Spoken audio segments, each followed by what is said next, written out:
between art design through self-portraiture. Although I've spent many years studying graphic design, I've always considered myself to be an artist first and a designer second. And for context, I really wanted to show this next image, which is a picture of my wall in front of my bed in my bedroom. It has 3 paintings that I've made while I've been in college and 2 of my favorite designs I've made. And I wanted to show it because I feel like it gives a good encapsulation of the 2 distinct styles that I have in terms of my work. And this really led me to trying to come up with a concept for how I wanted to approach my honors thesis, because making a research paper about graphic design is not as interesting to me as just making it work. And so, whenever I had my first few conversations with my advisor, Tron, we were coming up with different things, and the one thing that I thought would be the most valuable for myself would be to just try and make a spectrum between art and design. And although the specifics of it have changed over the course of the semester, the same basic idea has stayed the same, where I wanted to create 5 distinct works that create a spectrum between art and design, and to find a middle point.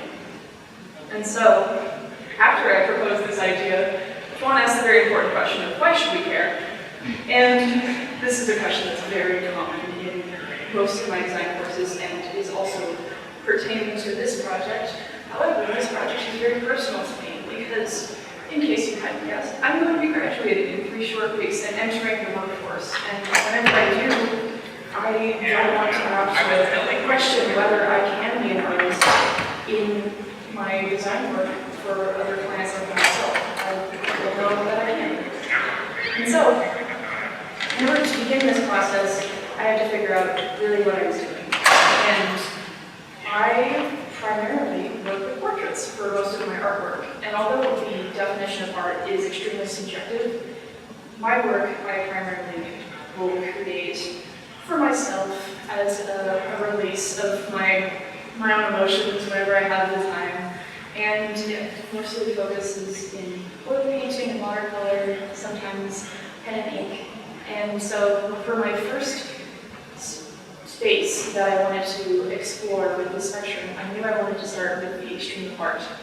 And in order to have something to work from, I needed to pick a reference. So I took this reference of myself from a few years ago, primarily because I felt like the shadows that were cast over the face would create for a dynamic composition and create some sort of interesting color choice. And this image on the right is just a test that I made in my personal sketchbook in order to start to train my eye and my hand for how I would be able to replicate this multiple times over the course of this process. And so, this is how the final painting turned out. What you don't see are the many weeks that I spent going and adding final touches to it because I couldn't decide whether it was done or not. I approached my advisor after I had gotten a good chunk done and said, "Oh, do you think it's finished?" And he said, "Well, do you think it's finished?" And I think that part of why I spent so long working on it and not feeling satisfied with it is because I couldn't figure out when it was done without anyone else telling me that it was. And so this kind of left me in an interesting position, which then my professor told me, "Oh, well, maybe we should try and get you to work on some smaller things," which is what the next phase was. It was more of a subsection, I would say. The next things that Tuan advised me to do were to make smaller pieces that were less refined so that I could break out of this concept I pulled myself into of everything needed to be done before I could move on to another piece. And so even though these pieces may not have my likeness in them, I still consider them to be self-portraits per se. It's my workspaces. I have a desk in my bedroom where I design, my easel where I paint, and my bedroom where I sketch. And so, although these pieces may not align necessarily visually with the rest of the work that I've made, I think that they were a very important aspect of me figuring out my own processes with marrying my art design processes. So, something that was an important conversation that Hannah and I had near the beginning of this entire endeavor, was how we differentiated art and design in terms of the creation of them. And we came up with the idea that primarily artistic processes are very analog based. With a lot of traditional sketching and pausing and draftsmanship, while those are still available to the designer and absolutely should be used. The industrial processes are very, very common in design theory. Things like letterpress, which was the originator of printing process, of the book printing process, amongst other things. And so, what I decided to do next was try and explore how I could bring design into my artwork. And I pitched a thing I would like to call art inspired by design. And to do this, I utilized the processes that are involved with risograph printing, which is a printer that we have available on campus that prints using screen printing technology and electricity colors at a time. And so, to implement my own digital painting into it that I created drawing with my drawing tablet plugged into my laptop, I was able to take this raster image of that same reference from earlier and then put it into Illustrator and then add other elements to it that I have learned through the processes and techniques I have acquired over the course of studying graphic design. And then I was able to print it out on the risograph printer, and it has an interesting capstone effect because of the way that the opacity works and all of the different color layering. And so, I feel like it was really, really interesting experience being able to implement what I had initially thought I could do with all of the techniques I have available to me. This printer is something that is enjoyed by artists and designers alike, so I felt like it was a very good choice for this next part of the spectrum I was creating. And so, the next process that I chose to look into, well, that I really had to explore, was on the opposite end of what I just showed you.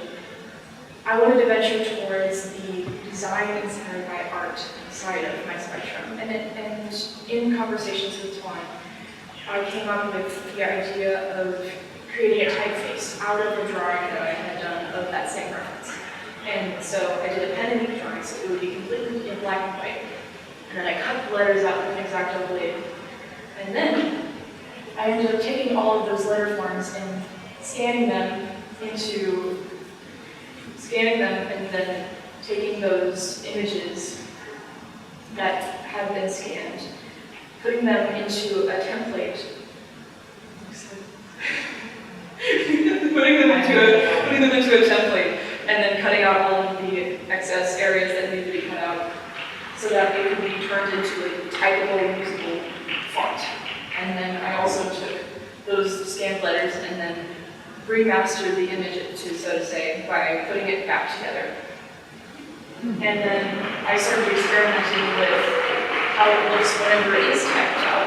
And because of the process of how the website that I used to turn the scanned images into a font, it ended up polarizing it so that they're extremely blown out with all of the cross-hatching and thin line work that I had done. But in them, you can still find traces of the I in the F or the H that has my nose in it. And from there, I felt like I needed to make something that encapsulated that whole process. And so I did what most designers would do, basically made a text specimen sheet, which is on this slide. This is a text specimen sheet which has the function of showing off how a typeface looks aesthetically, as well as in the text. And I also used it to show off the more painterly aspects of these type letters whenever they're made much larger. And I called it long face because it is a picture of my own face that has been turned into a typeface. And then, from there, I wasn't quite sure where to go, because because I knew I needed to find the middle point somewhere. And amongst all of my research I have been doing over the course of this process, I came across these works by a colleague of mine from a master's project that she had done called Sorry. And I was inspired by how interesting the organic shapes were intermixed with the fonts that were applied to the sides of the images. And this inspired me to find my middle point, which I did, obviously. I ended up using the freezer graph picture again for this, for the overlapping effect.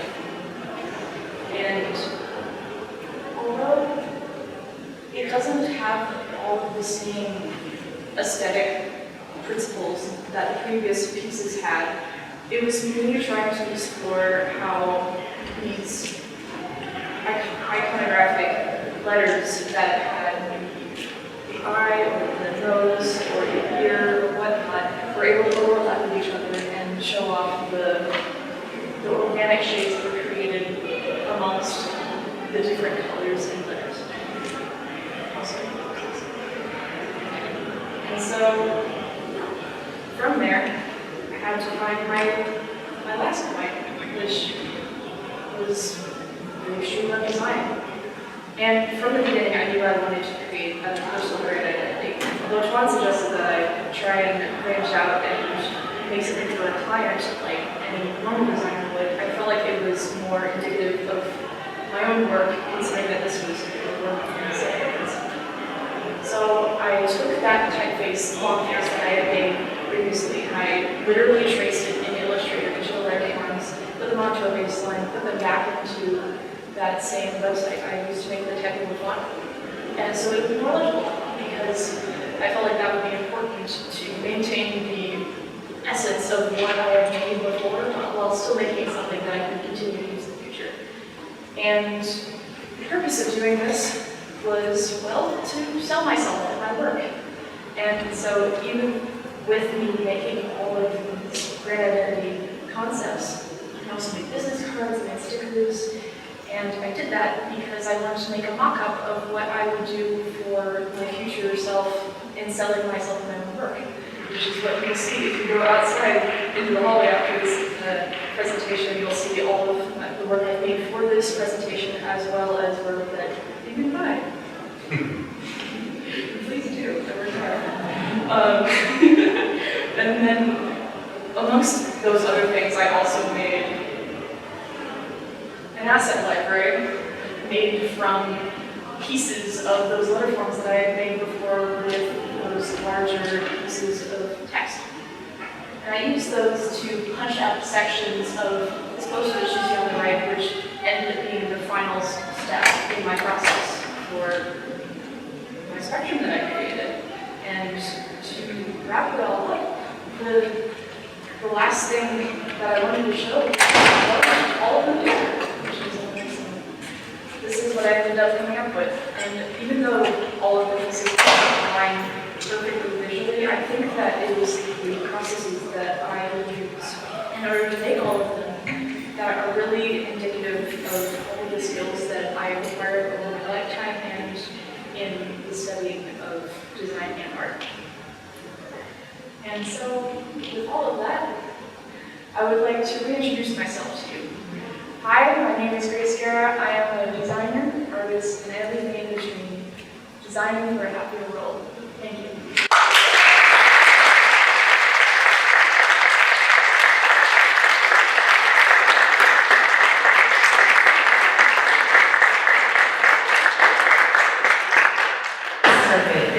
It's so wonderful to see all that. I open it up to y'all for questions or comments for Grace. How did you start on that? Oh yes, I animated those in Adobe Animate because I'm also an animation writer, and that's something else I've been doing for a very long time. Other questions? I love your work with color. This is so beautiful. And the faces are very emotionally powerful, I think, too. So,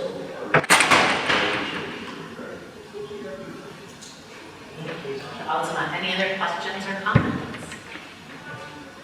I was going to ask you one, if you don't mind. You talked a lot about the different strokes and the process, which is fascinating. You're not an artist, and not a I was curious if you could say more about what Dr. Altman said, the colors. How did you think about how color was evolving through these processes? Sure. Well, something that I meant to mention that I failed to is that whenever I sit down and I paint, I usually let the painting decide what the color field ended up being, which is what happened with my first oil painting that I made, and that's why I ended up being blue. And then for my other things, like working with the risograph printer, those colors, it only prints 2 colors at a time, and it has a very limited amount of color options. And so I chose the ones that are very less and whether it be a cool color palette or have a nice pop of color with a complementary fluorescent orange, and then how they layered it onto a color of paper was something that I also had to decide on. Sorry, I'm going to yeah, you're going to do. Last comment or question?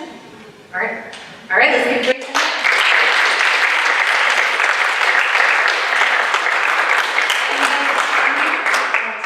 Few words about Grace if they'd like to.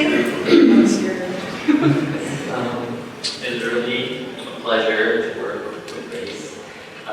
It's always good to see, a designer really interested in their kind of voice, their creative voice.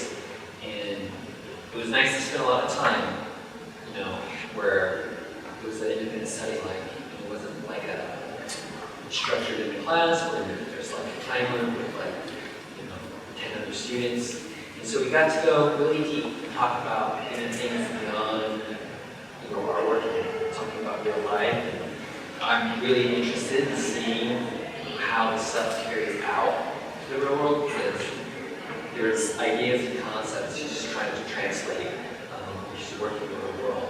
And so I'm curious to keep in touch with her and see how things are going.